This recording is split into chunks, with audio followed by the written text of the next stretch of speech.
ఎవరి వైపు ఉందన్న వివరాలు మా ప్రతినిధి ద్వారా తెలుసుకుందాం. ఇక పిఠాపురంలో అసలు ఏం జరుగుతుందో తెలుసుకుందాం. ఎందుకంటే నిన్నటితో పోలింగ్ అయితే పూర్తయింది. మరి పిఠాపురంలో ఉద్దండులే పోటీలో ఉన్నారు.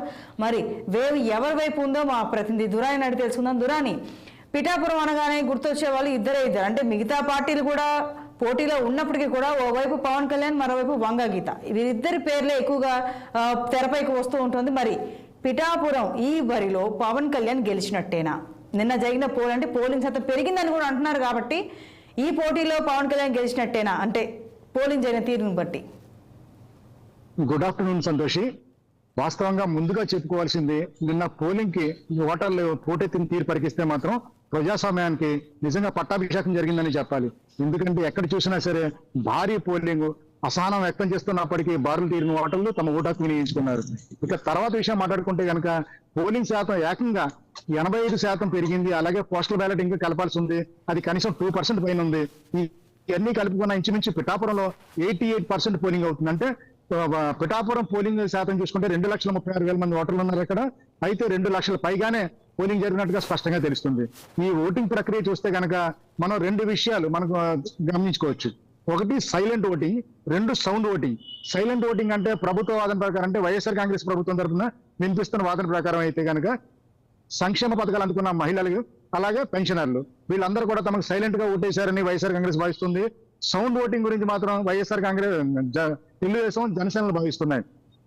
గ్లాసు గుర్తు గలగల్లాడిందంటూ పిఠాపురంలో మహా సౌండ్ చేస్తూ వాళ్ళు చెప్పుకుంటున్నారు. ఈ 2 పార్టీల మధ్యన ఏ విధంగా ఓటింగ్ జరిగిందని చూసుకుంటే కనుక ఓటర్ బయటపడడానికి అయితే ఇష్టపడలేదు. కానీ వాస్తవంగా అయితే ఏ పోలింగ్ బూత్ లో చూసినా సరే గ్లాసు గలలు మాత్రం వినపడ్డాయని ఖచ్చితంగా చెప్పుకోవచ్చు. ఎందుకంటే ఎవరు చూసినా సరే గ్లాసు గుర్తుకే ఓటేస్తున్నారంటూ చెప్పుకోవడం. అలాగే జనసేన తరఫున జనసేన అధ్యక్షుడు పిఠాపురంలో పవన్ కళ్యాణ్, వంగ గీత ఇద్దరు భారీ స్థాయిలోనూ పోటీ పడ్డారు. మొదటైతే కనుక ప్రచారంలో వంగ గీత తారాస్థాయికి అందుకున్నారని చెప్పినప్పటికీ జనసేన అధ్యక్షుడికి 1,00,000 ఓట్ల మెజార్టీ వస్తుందంటూ ఆ పార్టీ చేసిన ప్రచారం ఈ వంగ గీత ప్రచారంలో ఢీ కొట్టడంతో 20 నుంచి 30,000 మెజార్టీ పడిపోయిందంటూ గెలిపే అతి కష్టంలో సాగుద్దంటూ జరిగినాయి. అయితే పోలింగ్ రోజు మాత్రం స్పష్టంగా గ్లాసు గలగల వినపడడంతో 60,000 మెజార్టీ అనే సంకేతాలు కూడా స్పష్టంగానే కనిపిస్తున్నాయి.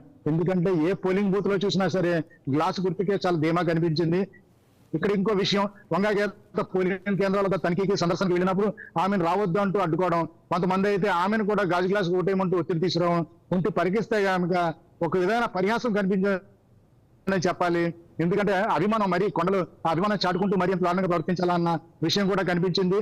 అయితే ఇంకా కొన్ని కేంద్రాల్లో అయితే, అంటే చేబ్రోలు సమీపాన దుర్గాడ పోలింగ్ కేంద్రం వద్ద పోలింగ్ లో మెషిన్ కూడా జనసేన చెందిన మెషిన్ స్ట్రక్ అయింది. ఎందుకంటే ప్రతిసారి అదే నొక్కడం వలన అంటూ వదంతులు కూడా విపరీతంగా వ్యాపించినాయి. అయితే అధికారులు అటువంటి జరగలేదని ఖండించినప్పటికీ ఈఎం సరిదిద్దడానికి మాత్రం కొంచెం టైం పట్టింది. పిఠాపూర్లో కొన్ని పోలింగ్ కేంద్రాలు మాత్రం రాత్రి 11 గంటల వరకు బారులు తీరిన జనాలు ఓటేసిన విధానం పరికిస్తే కనుక ప్రజాస్వామ్యం నిజంగా బతికి పట్టకట్టిందని చెప్పాలి. అంటే ఇది ప్రభుత్వానికి అనుకూలంగా పడిందా, వ్యతిరేకంగా పడిందా అని తెలియాలి. దీనిపైన లోతైన విశ్లేషణ జరగాలంటే మాత్రం ఎదుర్కొన్న ఆ పరిణామాలు ఏవైతే నిన్న పోలింగ్ కేంద్రాల వద్ద ఆవిడ ఎదుర్కొన్న ఆ సిచ్యువేషన్స్ ఏవైతే ఉన్నాయో, డిప్యూటీ సీఎం అవుతానన్న తన ఆశలు గల్లంతేనా? అంటే వంగ గీత ప్రభావం ఎంత, అసలు ఎలా ఉంది? వంగ గీత అయితే కనుక తాను కుంగిచాచి ఓట్లు అడుగుతున్నానని, తన్ను గెలిపించాలని, తన అవయాలు చేస్తున్నారని, ఇది కరెక్ట్ కాదంటూ పదే విజ్ఞప్తి చేశారు, కంటనీరు కూడా పెట్టారు. ఇది చూసే వంగ గీతను గెలిపించుకుంటే వచ్చే వైఎస్ఆర్ కాంగ్రెస్ ప్రభుత్వంలో డిప్యూటీ సీఎం చేస్తానంటూ జగన్మోహన్ రెడ్డి ప్రకటించారు. అయితే ఇదేమి పవన్ కళ్యాణ్ అభిమానం ముందు పిఠాపురం ప్రజలు పెద్దగా ఆకట్టుకున్నట్టుగా లేదని అనిపించింది. ఎక్కువ శాతం మంది మాత్రం పవన్ కళ్యాణ్ ఖచ్చితంగా చట్టసభలు పంపుతామని, ఎటువంటి సందేహం లేదంటూ చాలా మార్మోగేలా చేశారు. ఇది సైలెంట్ ఓటింగ్ మాత్రం జరిగినట్టు ఖచ్చితంగా ఆటలు మనకు కనిపిస్తున్నాయి. ఎందుకంటే మహిళలు కానీ ఇటు చూసుకుంటే వృద్ధులు, పెన్షనర్లు మాత్రం ఖచ్చితంగా ఫ్యాన్ గుర్తుకే ఓటేసామంటున్నారు. ఈ ఫ్యాన్ గుర్తు మాత్రం చాలా స్పీడ్ గానే తిరిగిందని వాళ్ళ ఓటర్ తెలుస్తుంది. అయితే కనుక ఈ అభిమానులు చేసిన సందడి మాత్రం ఎక్కడ కూడా పోటీలో ఫ్యాన్ లేదు, అంతా గ్లాసే కనబడింది అన్నట్టుగా మాత్రం స్పష్టంగా అందుతున్నాయి. అలాగే పలు గ్రామాల్లో కూడా, అంటే హైదరాబాద్ నుంచి చాలా మంది ఇళ్లలో అపార్ట్మెంట్ లో వాచ్మెన్ గా చేసుకునే వాళ్ళు సుమారు 300 మంది వరకు 3 బస్సులు 4 బస్సుల్లో వచ్చి ఏకంగా జనసేనగా ఓటేసాని వాళ్ళు చెప్పే విధానాన్ని బట్టి కూడా మనకు అర్థమవుతుంది జనసేన మాత్రం చాలా స్పీడ్ గా ఉందని. ఇందులో సందేహం మాత్రం ఏమాత్రం అవసరం లేదన్నట్టుగా తెలుస్తుంది. సంతోషం. Right Durani, thank you.